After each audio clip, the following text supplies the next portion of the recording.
Hello everyone, my name is Naeil, and by profession I'm a dentist and I do model occasionally. But right now I am not going to talk about dentistry or am I going to talk about modeling because I believe there is another important topic I need to discuss it with you guys, which are emotions. Like as an individual, we all of us go through different levels of emotions. But we tend to take relationships for granted. हम उन relationships को we judge our relationship on what basis? Because we have certain presumptions and assumptions which we have made prior to being in a relationship or getting attached to someone.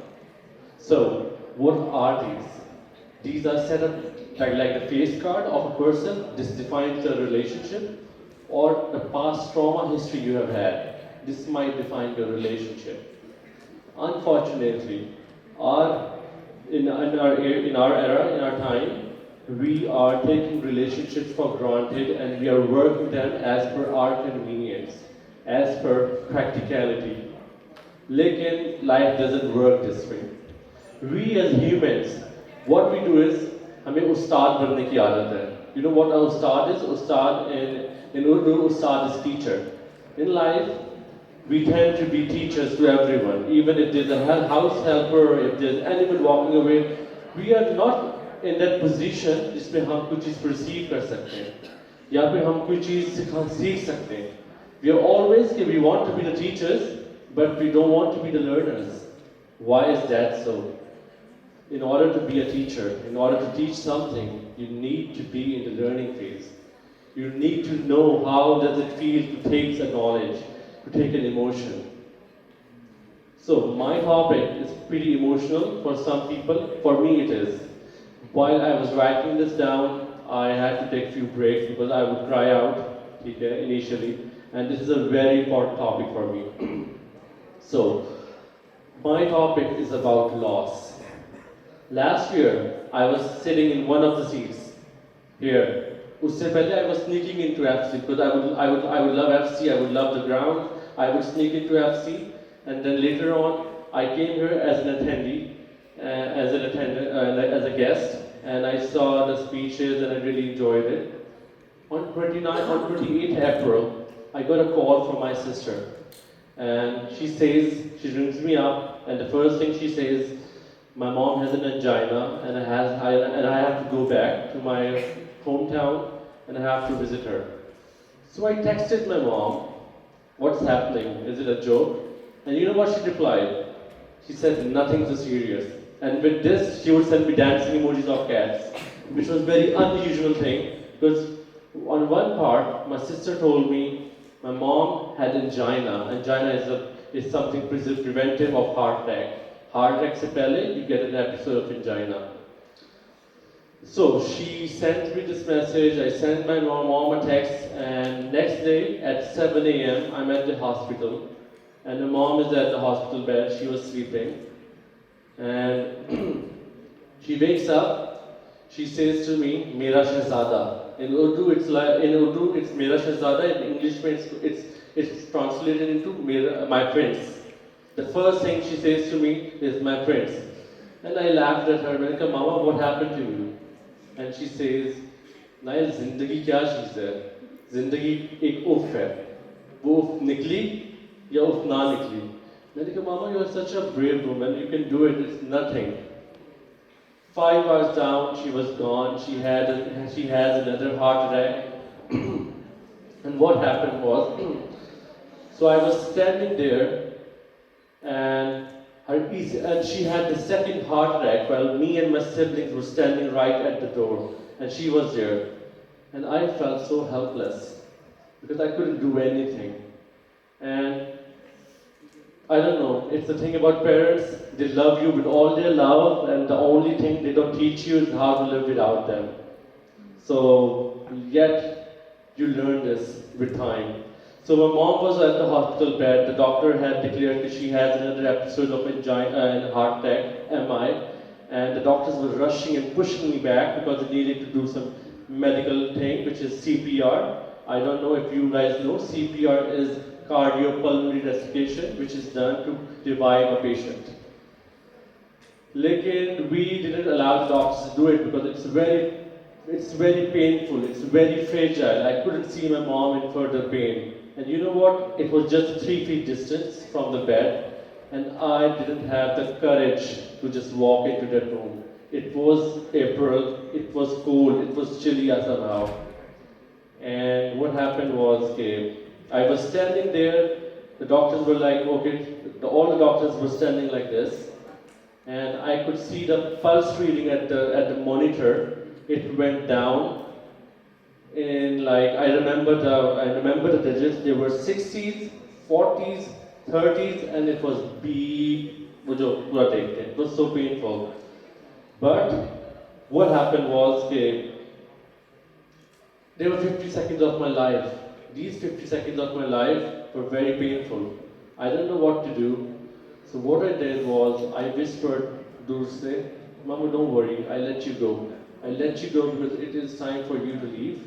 And don't worry about my siblings because I might be able to take care of them. And trust me, it's been it is painful, of course, after this. And soon after, I came back to Lahore and I was still grieving. And I was here at the TEDx, and I met Dr. Arfa, one of your faculty members. And I told her, please help me. I need help. I really need help because I'm in pain. My heart is bleeding because I lost my mom, and I can't do anything about it. You know what she did? She held my hand and she said, you can do nothing. You don't have to do anything. मैंने कहा बस, I'm in pain, I'm crying right now. I want to feel my mom.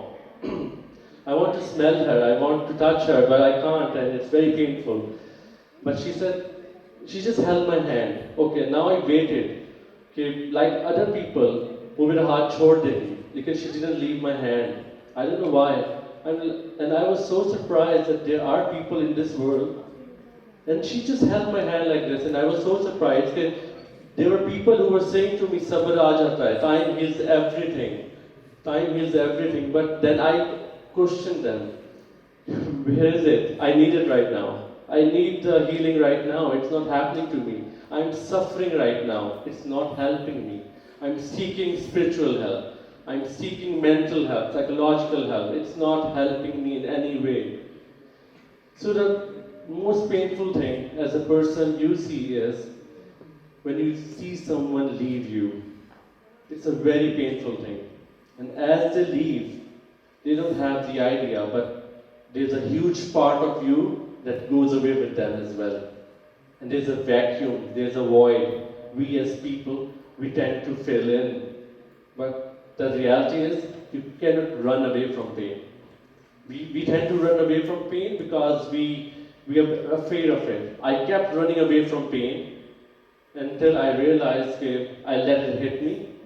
I will let it hit me to the point it will break me, and then I'll rise again.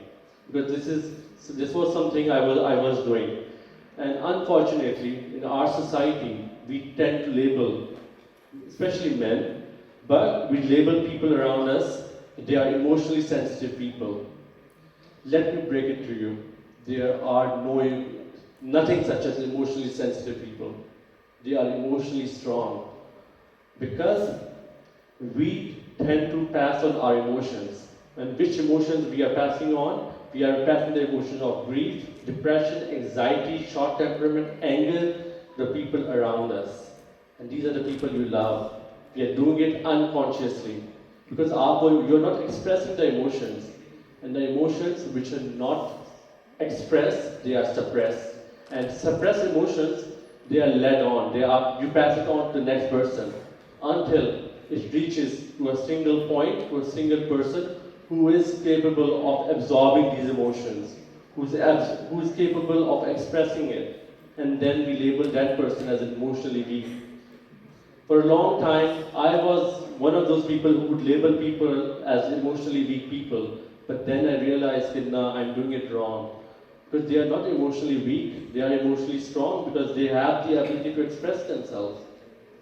Men cannot cry, men don't cry. The men who don't cry make others cry. Okay, that's something you need to realize. So, for the first thing, if you want to be a good father, if you want to be a good son, if you want to be a good brother, if you want to be a good friend, you need to be there for them. You need to express yourself. It doesn't matter where you're coming from. It doesn't matter what kind of emotion you have. It's needed. It's needed. The other person might be needing it. I didn't know the value of holding a hand would be so important for me, because this time I was realizing it. Okay, I was longing for this. I wasn't longing for the financial help. I wasn't longing for anything spiritual or anything. I was longing for just the 50 seconds hold of the hand or maybe more, but I was longing it. And then it was very painful.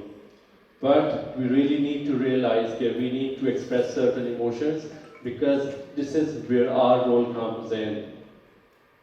So there is a term called as complicated grief, which is when a person is stuck in the cycles of grief or in stages of grief. So you might have heard that there are different stages of grief, but sorry, you may agree to disagree. I do not stand by this value because I have gone through grief. I was at denial, then I was at anger. Every other week, I would wake up and I would see at the Google, and I would just Google it down and I'll see which stage I am in. But trust me, it was all done, and then one day I just opened up my cupboard and there was my mother's shawl lying up, and I was in denial. So where is this? How did I manage to go to the first stage when I was already done by it? So I do not stand by the value that grief has stages, because it doesn't work for me. It might not work for you. So among you, there are people who might have lost their loved ones and who know how it feels. But along with them, there are people who are with people who have lost someone. So what roles are you playing in their lives? What roles do you have?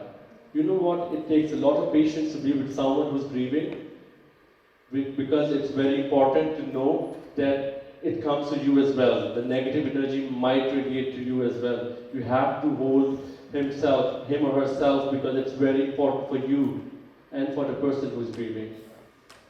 So at the end, I would end up by mentioning one of the statements from my mother, and she said to me, Naeil, वक्त गुजर जाता है, लेकिन इंसान अच्छा हो या बुरा हो, वक्त गुजर जाएगा आपका. Trust me, आज फेल हो रहे हैं आप लोग. आज आप you're seeing a very bad state and you're passing away, and there are people there's a lot of grief happening around. You're in a very bad phase of your life. Time will pass. अच्छा है बुरा है, वक्त गुजर जाएगा, लेकिन एक चीज आपने हमेशा याद रखनी है, वो है कि इंसान का रवैया याद रहेगा आपको, कि किसी ने आपके साथ क्या, how did he or she behave with you, how was their response towards you. So वक्त गुजर जाएगा, लेकिन रवैया याद रहेगा. So at the end of this talk, I would really encourage कि आप लोग में से कोई चीज बंदा इस चीज को समझे कि this is a book, you've been given a book of life, ठीक है? And if one of the page is all inked up, or you messed up one page of life, you might just rip one page. You're not supposed to burn the entire book down, because there are 99 other pages which are very colorful, and you can look at those pages as well. So यही होता है कि जिंदगी की किताब है, इसमें अच्छाइयाँ भी हैं, बुराइयाँ भी हैं, but you have to move on with life. You have to gulp this pain. You have to start expressing yourself in a very productive manner. They say communication is the key, but the right communication, the right frequency is important. Shouting is communication, right? But what form of communication is it? So you have to be very careful with your words. Think of it. Okay, what would you do if you were in this position? How would you feel? What things were you to hear? So we say the world is cruel. We are the world. Okay, हम ही दुनिया है जिन्होंने cruel बनाया है. So for the kindness to happen, it starts from you. You have to set the first break for the kindness, and it starts off right now after this thing and after this talk. Thank you so much. I wish you well.